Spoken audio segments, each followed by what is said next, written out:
Hi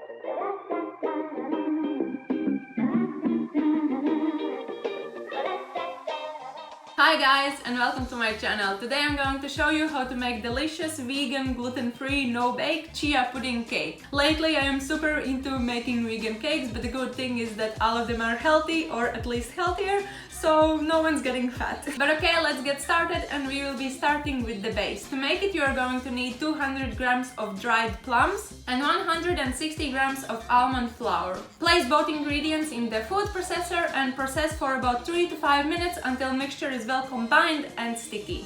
At the end you have to get something like this. Place prepared mixture in a cake tin, which is about 8 inches, even it out and press tightly with your fingers.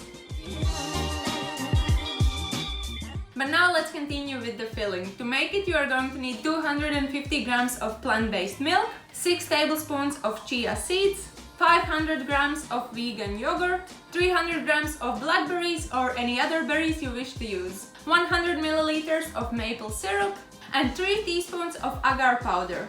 First, start by mixing plant-based milk with chia seeds and let it sit for about 5 minutes. Then continue with the rest of the filling. Place blackberries, yogurt and maple syrup in a blender and blend for about 5 minutes until mixture is well combined. Separate about 300 milliliters of prepared mixture and mix in 3 teaspoons of agar powder. Add the rest of the filling to the chia seeds which you prepared before and mix well until it's well combined. And now let's get back to preparing agar powder. Pour it in a small pot and cook it on low heat. Wait for the first bubbles to show up and cook it for about 2 minutes.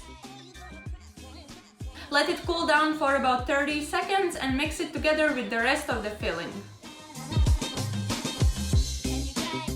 Pour the filling on the base of the cake and try to heat out all the bubbles.